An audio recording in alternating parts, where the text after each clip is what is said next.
Welcome to a very gentle joints class. So this is about mobilizing your joints today. So we're just going to be working through shoulders, hips, ankles, a little bit of spine as well. So I have a ball. This is a squishy Pilates ball. You can also use a cushion that you can roll up, or any thing round that you can lie on. And I also have a strap which you can use a belt or a towel for if you don't have that. So let's get started. So the first thing we're going to do is pop that in between the shoulder blades and lie on the back. So again, you can use a towel. Maybe you can roll a towel up into a little round thing and we're going to pop that in between there like a round thing. It is really worth investing in these little toys because they do make your Pilates much easier in terms of you have all the stuff, but they're just fun to use. So the first thing I want you to do is just get comfortable. So for me personally, I like to have a block under the head.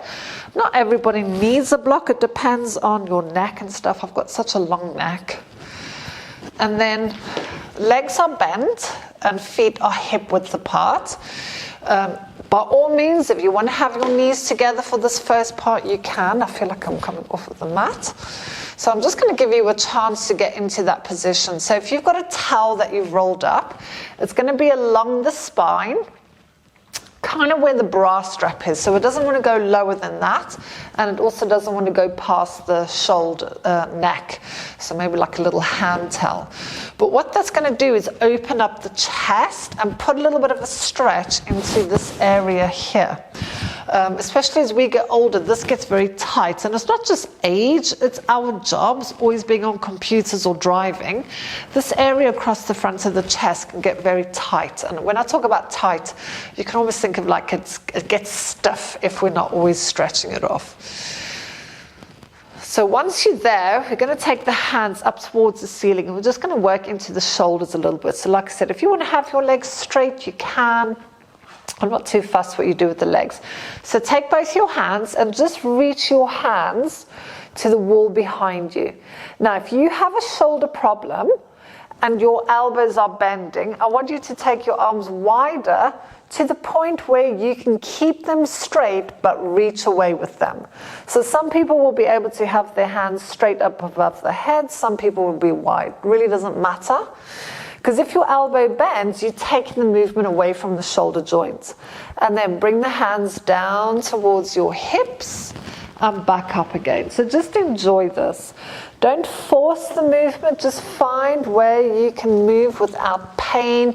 A little bit of discomfort, like pulling sensations, that's fine. But as always, we don't work to pain. So if you have, perhaps you've got frozen shoulder, this is really good for frozen shoulder, albeit you probably in a lot of pain. So just keep having these circles, nice big circles. And I want you to start to bring your awareness to your shoulder blades. So now we're going to actively work with the shoulder blades.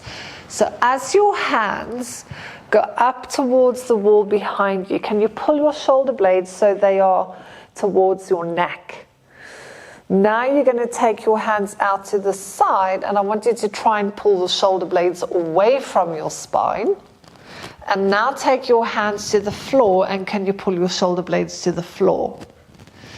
And then take your hands up to the ceiling, and then pull the shoulder blades away from the spine so that they're coming under the arm. And then just actively focus on your shoulder blades as you do the movement. So it's not just the arm bones moving inside of the shoulder sockets, it's the scapula as well. So our shoulder blades should also move freely on the rib cage. They're attached to the rib cage, but there should be freedom of movement there. If you can't move your shoulder blades, it's going to reduce how much you can actually move your arm and your shoulder. So I only like to do these in one direction because we are already what's called internally rotated. So we have that closed posture. So I tend to just focus on the one that we need the most. Time is of the essence. Good. And we'll just do one more. If if you can do this at the end of every day, not only will it help the shoulders, it will help your posture as well. Good. So once the hands come down, take your hands to the back of your head and just use your hands to lift the head. Come onto the elbow and then take the ball away and pop that to one side. And I'm going to keep my head on a block, or you can have a towel if you want to. And we're going to come into some knee stirs. So with knee stirs, if you've done Pilates before, you know the leg circles. This is very similar, but we are just going to relax this part of the leg and work the lower thigh area. So I have long arms. So I can actually hold my leg and I can do the movement with my arms. Not everybody has arms like an orangutan, so if you haven't, perhaps you've got boobs or bellies in the way, you can take a towel, a blanket, a belt, and just wrap it behind so that you can now move the leg. So with this, the lower half of the leg wants to be completely relaxed. I'm just going to put that one down. You don't want the leg, this bottom half of the leg up. If it's up, it's activating these muscles here. So just let it flump down. And if you imagine a rod through your kneecap into the hip, all you're going to do is this little stirs in the hip. So what we're not doing is these humongous circles, albeit it feels quite nice. All I want you to focus, hold the leg with your hands so that the leg is completely relaxed in the band or in your hands. And all you're going to do is these little golf ball size. So I want you to imagine there's a little laser light on that knee, and you are drawing that laser light on the ceiling, that little circle on the ceiling.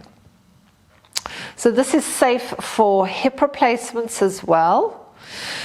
So you don't want to be pushing down. Again, we're not doing these big movements, you're just doing these tiny little movements. But the hardest thing is to actually just let your leg relax in your hands. If you haven't got a hip replacement and you've got some weights, holding the weight behind the leg can feel quite nice as well. So you're just doing these little movements. All we are trying to do is just create a little bit of freedom within that joint. So think of your thigh bone stirring inside of the hip, and then change direction. And you might find one side moves more easier. So as you do this, what I want you to notice is the movement of your pelvis. So I can feel the weight shifting from one side to the other, and I'm just observing it. And then change direction again and observe this one again. And we'll see if it feels the same when we go to the other side. So if you have very, very tight hips, you might find that the hips are rocking quite a lot because the stiffness pulls the hips left and right. If you've got really loose hips, then you might hardly notice anything. Good. So release that one, slide it down, and then bring the left leg in. Hold behind or use your strap, and remember we want this lower part of the leg completely relaxed, so just letting the weight of the leg be in the hand. And then think of your little golf ball size. So your arms or your hand or the band are bringing the movement about. So you've really got to focus on not using the muscles in the leg. So pay attention to the front here in the hip and the front of the thigh. Does it feel like it's gripping or it's engaging? Like a little hint. If it's burning, your muscles are trying to work. So you let your band or your hand just take the weight of the leg. So for me on this side, like I know I have a little bit of a tight hip on my right hand side. So on this side, it feels a lot freer. And when I circle, I'm going to exaggerate it. What feels like in my hip, when I did the other side, I felt like my hip was doing this. And when I'm on this side, the movement feels a lot less. So I know that this hip is a little bit freer, which I do know anyway. And then circle. So again, we don't want these big movements. We are just working tiny little tennis ball size or golf ball size. Good, change direction again. I quite like if you can put a weight behind the leg over here, like between your calf and your leg. But if you've had a hip replacement, you don't want to do that. I could do this all day. Good. So now I want you to grab your band or your towel, doesn't matter which one, and you're going to pop it onto your foot. So have it so that it's behind the toes. Can you see where my toes are? The colors don't seem to be too bright on my camera. Now, your left leg can either stay bent or you can have it straight. I'm going to have it straight just because the colors aren't great on camera today. I don't know why. So we're not going to be pulling on the band. I just want the band or your towel or your belt, something there for you to focus on. So I don't want you to squeeze your knees straight or anything. The first thing you're going to do is point the foot and point your toes up towards the ceiling. And just hold it there. You might feel this on the front of the ankle, front of the shin. Now, from here, I want you to take your toes and you're going to curl your toes over the band. Then I want you to hold that. Now, here's a little challenge. This is quite hard for the brain to do. You're going to keep holding your toes over the band as you then flex your foot. So if you look at my toes, they're still holding the band while I've brought the foot back. So you're going to feel that a lot on the back of the leg as well. And then release the toes. So you're going to point. Have you noticed your other foot's doing the same thing? Point, grab hold of the band, and then flex the foot as you keep holding those toes back. Now, if you don't feel this in the back of the leg, either you've let go of the band or you're just not working hard enough, and then release the toes. So point, grab hold of the band, pull the band back, and release the toes. Another way you can think of it is point. Now imagine you've dropped a pencil on the floor. You're going to pick the pencil up with your toes. Keep holding the pencil as you flex your foot so you can bring the foot back towards you so you can grab the pencil and then let the pencil go. So point, bend the toes, flex the foot, keeping the toes curled over, and then release. Now we're going to reverse that. Grab hold of the band. Now you're going to point, still holding the band, release the band, and then flex. So we're getting into the toes and the arches here, and the ankle. So curl the toes over, point, release the toes, and flex. We'll do one more. Grab the band, point, release the toes, and flex. Good, well done. Switch legs. So as we get older, or not just as we get older, if you've got arthritis or anything like that, or just people don't move their toes, it's going to affect your balance as you get older and the way you have to walk. So we need good toe mobility to help prevent falls, help us balance, but also to walk correctly. So if you land up with really stiff toes, the only way you can move your foot is by lifting the leg up, and then you're going to start getting hip problems. So we really need to have good toe mobility as well as all the other joints in the body.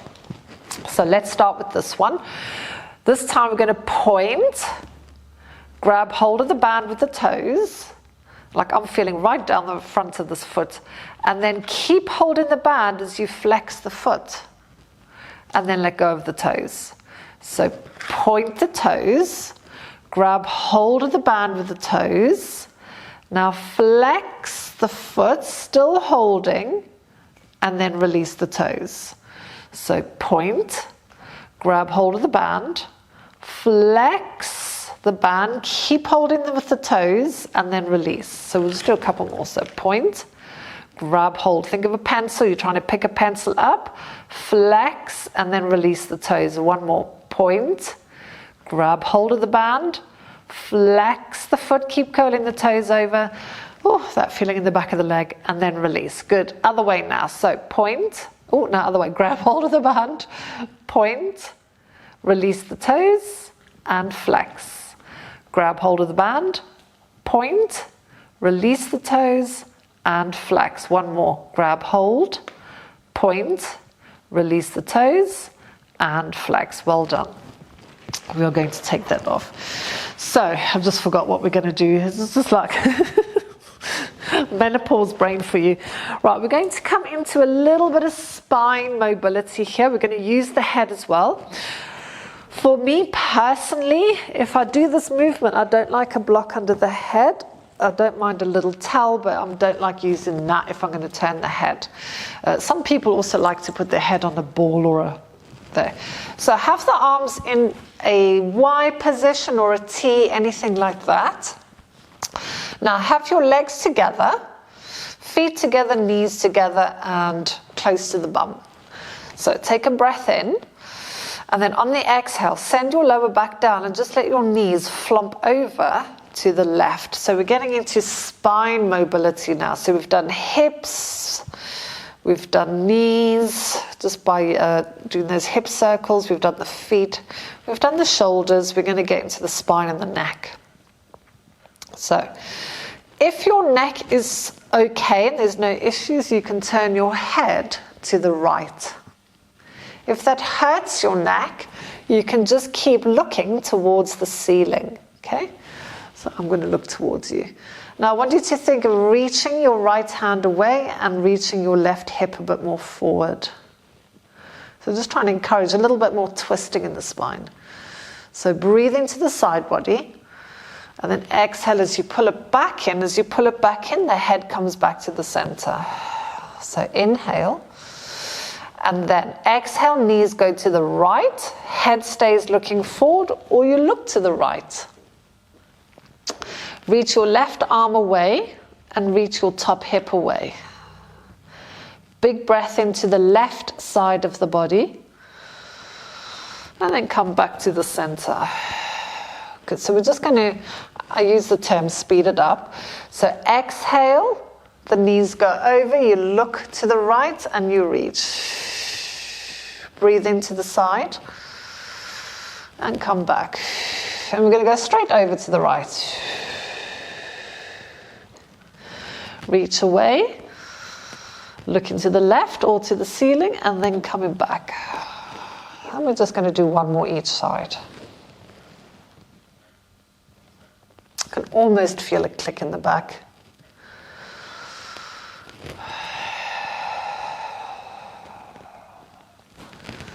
Last one to the other side.